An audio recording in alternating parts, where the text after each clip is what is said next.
سبيل الدموع سبيل مريح تنهد يا صاحي كي تستريح وبث الدعاء الخفي الصريح يدعك الفضاء الرحيم الفتيح۔ بسم اللہ الرحمن الرحیم۔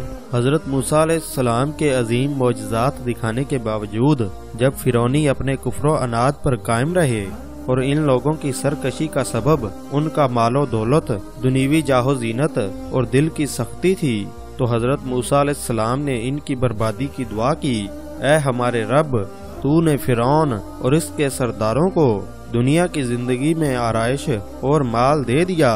اے ہمارے رب، تاکہ وہ تیرے راستے سے بھٹکا دیں۔ اے ہمارے رب، ان کے مال برباد کر دے اور ان کے دلوں کو سخت کر دے تاکہ وہ ایمان نہ لائیں جب تک دردناک عذاب نہ دیکھ لیں۔ اللہ تعالیٰ نے اس دعا کو شرف قبولیت سے نوازا اور ارشاد فرمایا، تم دونوں کی دعا قبول ہوئی، بس تم ثابت قدم رہو اور نادانوں کے راستے پر نہ چلنا۔ قبولیت دعا کے کچھ عرصے بعد اللہ تعالیٰ نے حضرت موسیٰ علیہ السلام کی طرف وحی بھیجی کہ راتوں رات میرے بندوں کو لے کر چلو، بے شک تمہارا پیچھا کیا جائے گا۔ اللہ تعالیٰ کے حکم کے مطابق حضرت موسیٰ علیہ السلام بنی اسرائیل کو ساتھ لے کر راتوں رات مصر سے نکل گئے۔ اسی سفر کے دوران یہ واقعہ بھی پیش آیا کہ جب حضرت موسیٰ علیہ السلام دریا کے کنارے تک پہنچے تو اللہ تعالیٰ نے سواری کے جانوروں کے منہ پھیر دیے کہ خود واپس پلٹ آئے۔ حضرت موسیٰ علیہ السلام نے عرض کی، یا اللہ عز و جل، یہ کیا حال ہے؟ ارشاد ہوا، تم حضرت یوسف علیہ السلام کی قبر کے پاس ہو، ان کا جسم اپنے ساتھ لے لو۔ حضرت موسیٰ علیہ السلام کو قبر کا پتہ معلوم نہ تھا۔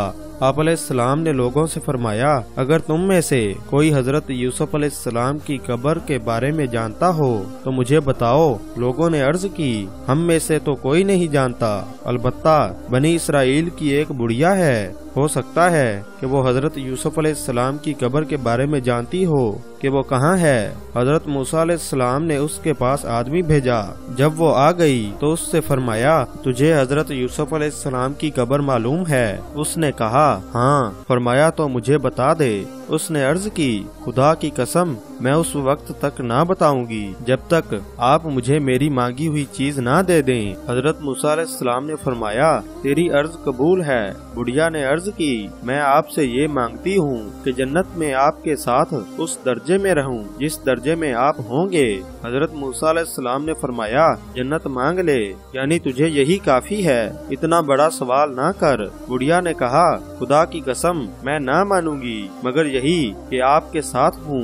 حضرت موسیٰ علیہ السلام اس سے یہی گفتگو کرتے رہے۔ اللہ تعالیٰ نے وحی بھیجی، اے موسیٰ، وہ جو مانگ رہی ہے تم اسے وہی عطا کر دو کہ اس میں تمہارا کچھ نقصان نہیں۔ حضرت موسیٰ علیہ السلام نے اسے جنت میں اپنی رفاقت عطا فرما دی اور اس نے حضرت یوسف علیہ السلام کی قبر بتا دی، اور حضرت موسیٰ علیہ السلام نیش مبارک کو ساتھ لے کر دریا پار کر گئے۔ جب فرعون نے ان کے مصر سے نکلنے کی خبر سنی تو اس نے اپنے نمائندے بھیج کر مختلف شہروں سے اپنے لشکر جمع کر لیے، جن کے مقابلے میں بنی اسرائیل کی تعداد تھوڑی معلوم ہونے لگی۔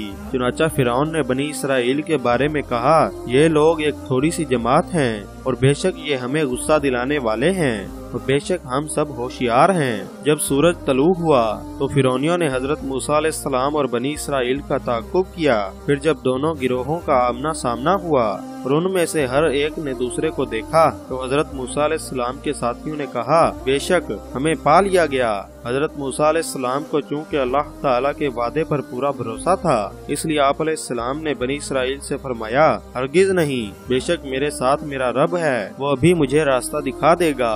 اللہ تعالیٰ نے حضرت موسیٰ علیہ السلام کی طرف وحی بھیجی کہ اپنا عصا دریا پر مارو۔ چنانچہ حضرت موسیٰ علیہ السلام نے دریا پر عصا مارا تو اچانک وہ دریا پھٹ کر 12 راستوں میں تقسیم ہو گیا۔ ہر راستہ بڑے پہاڑ جیسا ہو گیا اور ان کے درمیان خشک راستے بن گئے، جس پر چل کر بنی اسرائیل دریا سے پار ہو گئے۔ یوں اللہ تعالیٰ نے حضرت موسیٰ علیہ السلام اور ان کے سب ساتھیوں کو دریا سے سلامت نکال کر بچا لیا۔ دوسری طرف فرعون اور اس کے لشکر کے ساتھ یوں ہوا کہ اللہ تعالیٰ انہیں بنی اسرائیل کے قریب لے آیا، یہاں تک کہ وہ ان راستوں پر چل پڑے جو قدرت الہی سے دریا میں بنی اسرائیل کے لیے بنے تھے۔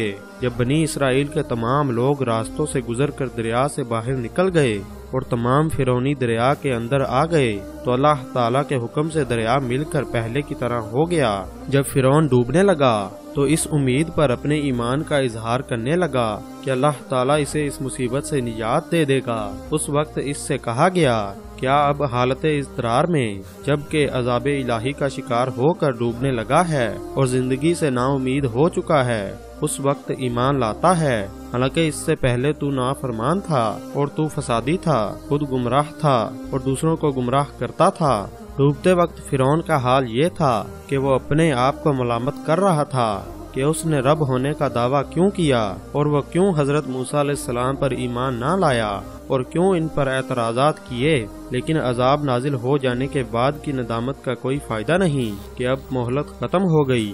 جب اللہ تعالیٰ نے فرعون اور اس کی قوم کو غرق کیا اور حضرت موسیٰ علیہ السلام نے اپنی قوم کو ان کی ہلاکت کی خبر دی تو بنی اسرائیل میں سے بعض کو شبہ رہا اور فرعون کی عظمت و ہیبت جو ان کے دلوں میں تھی اس کے باعث انہیں اس کی ہلاکت کا یقین نہ آیا، تو اللہ تعالیٰ کے حکم سے دریا نے فرعون کی لاش ساحل پر پھینک دی۔ بنی اسرائیل نے اس کو دیکھ کر پہچان لیا، فرعون اور اس کی قوم کو دنیا میں غرق کر دیا گیا اور اس کے بعد سے برزخ میں انہیں صبح و شام آگ میں پیش کیا جاتا ہے، یعنی وہ اس میں جلائے جاتے ہیں، اور جس دن قیامت قائم ہوگی اس دن فرشتوں کو حکم دیا جائے گا کہ فرعون والوں کو جہنم کے سخت تر عذاب میں داخل کر دو۔ امید کرتا ہوں کہ آپ کو آج کی ویڈیو بہت پسند آئی ہوگی۔ ایک مرتبہ درود پاک پڑھ لیں، اپنا بہت سارا خیال رکھیں، دعاؤں میں یاد رکھیں۔ اللہ حافظ۔